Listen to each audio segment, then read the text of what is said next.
Asian ফুটবলে আসছে বিশাল এক চমক। এতদিন আমরা শুধু ইউরোপিয়ান নেশনস লিগ নিয়ে মাতামাতি করেছি, রোনালদো এমবাপ্পেদের লড়াই দেখেছি, কিন্তু এবার পালা এশিয়ার 47টি দেশ নিয়ে শুরু হতে যাচ্ছে এশিয়ান নেশনস লিগ।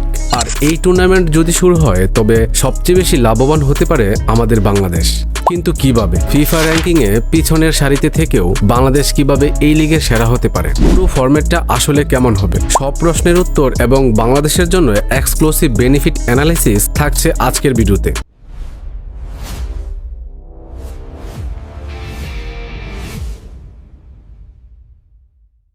এএফসি বা এশিয়ান ফুটবল কনফেডারেশনের আন্ডারে মোট 47টি দেশ রয়েছে। এতদিন যেটা হতো, বড় দলগুলো যেমন জাপান, কোরিয়া বা ইরান তারা নিজেদের মধ্যেই খেলতো, আর ছোট দলগুলো মাসের পর মাস বসে থাকতো কোনো ম্যাচ ছাড়াই। ফিফা উইন্ডো এলেও সহজে প্রতিপক্ষ পাওয়া যেত না। এই সমস্যার সমাধানে আসছে এশিয়ান নেশনস লিগ। কনসেপ্টটা খুব সিম্পল কিন্তু কার্যকরী। ইউএফএ নেশনস লিগের মতো এশিয়াতেও দেশগুলোকে তাদের র্যাঙ্কিং অনুযায়ী সম্ভবত 4টি টায়ারে বা লেভেলে ভাগ করা হবে, যেমন টায়ার 1, টায়ার 2, টায়ার 3 এবং টায়ার 4। সবচেয়ে ইন্টারেস্টিং বিষয় হলো এখানে প্রমোশন এবং রেলিগেশন সিস্টেম থাকবে, অর্থাৎ আপনি ভালো খেলে উপরে লেভেলে উঠবেন আর খারাপ খেলে নিচের লেভেলে নেমে যাবেন। এখন প্রশ্ন হলো, এই লিগ দিয়ে বাংলাদেশ কিভাবে লাভবান হবে? আমাদের তো র্যাঙ্কিং 180-র ঘরে।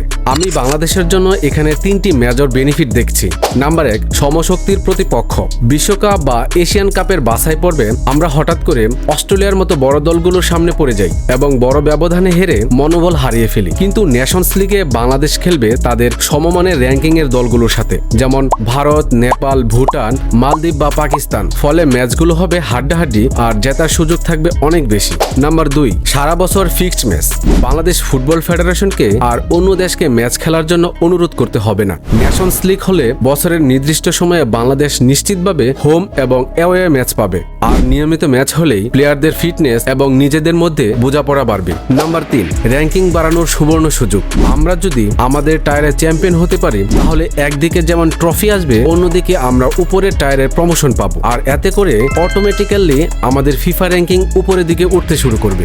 তবে সবকিছুই কি এত সহজ? একদমই না। এই লিগ হবে হোম এবং অ্যাওয়ে ভিত্তিতে, অর্থাৎ আমাদের দলকে অন্য দেশে গিয়ে খেলতে হবে, আবার তাদেরকেও আমাদের দেশে এসে খেলতে হবে। এতে করে বাফুফের লজিস্টিক সাপোর্ট আর মাঠের মান বাড়াতে হবে। কিংস এরেনা বা জাতীয় স্টেডিয়ামকে সবসময় প্রস্তুত রাখতে হবে। তবে মজার ব্যাপার হলো, এই টুর্নামেন্টের কারণে এশিয়ান ফুটবলের জৌলুস অনেক বেড়ে যাবে।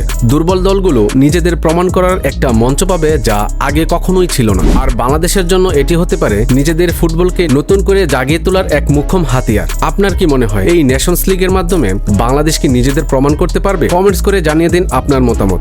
আজকের ভিডিও এই পর্যন্তই। এতক্ষণ আমাদের সাথে থাকার জন্য অসংখ্য ধন্যবাদ। ভিডিওটি যদি একটু ভালো লেগে থাকে তাহলে ভিডিওটিতে লাইক দিয়ে আমাদের ইউটিউব চ্যানেলটি সাবস্ক্রাইব করুন। আর যদি ফেসবুক পেজ থেকে দেখে থাকেন তাহলে আমাদের পেজটি ফলো দিয়ে দিন, যেন খেলাধুলা সম্পর্কিত এরকম আরো রোমাঞ্চকর তথ্যবহুল ভিডিও সবার আগে দেখতে পারেন।